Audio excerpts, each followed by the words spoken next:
Detecting smoke. At their core, smoke alarms are very simple devices that need only two functions: a way of detecting smoke and a way of alerting people to the problem. From new technology involving lasers to old-world technology that relies on a lone individual sitting in a tower on the side of a mountain just waiting to see smoke, all do the same thing in different ways. The two most commonly used smoke alarms, mainly because they are inexpensive, are photoelectric and ionization detector alarms. The difference between the two lies in how they detect smoke particles. Depending on the conditions of the fire, one type is usually better than the other. Many other kinds of detectors exist that are more expensive and often situation-specific, such as needing to protect classified documents or computer servers. These tend to be much more sensitive and allow for many different levels of detection and alarm. The most common of these is aspiration detectors.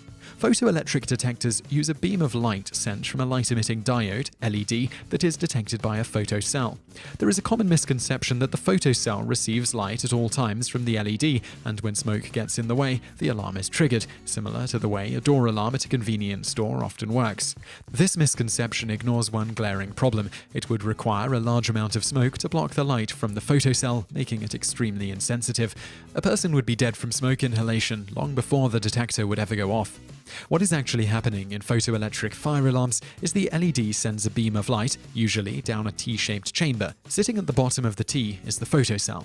When smoke enters the chamber, some of the light is scattered by the particles, with some rays getting sent down to the photocell.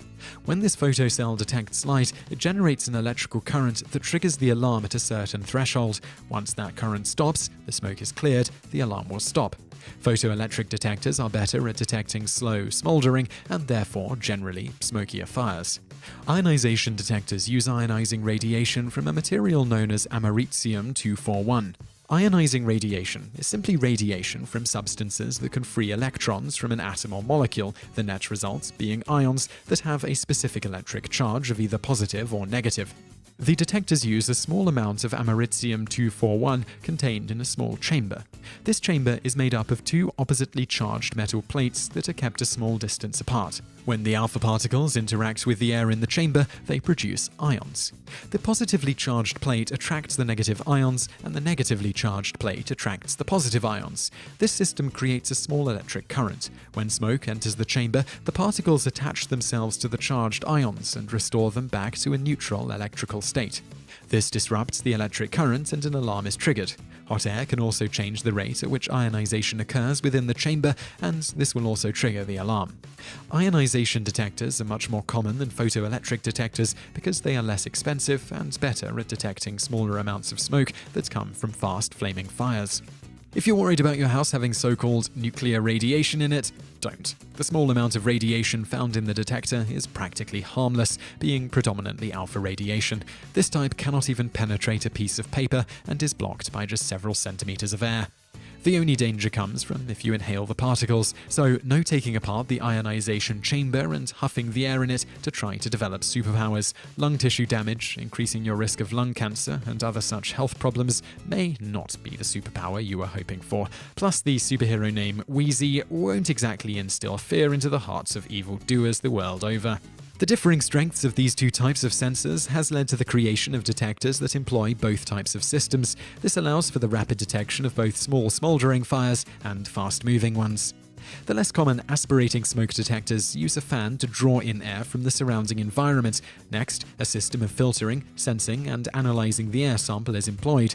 Depending on the environment needing protection, this system can be as sensitive, some as much as 1,000 times as much as a standard photoelectric or ionization detector, or advanced as the situation requires.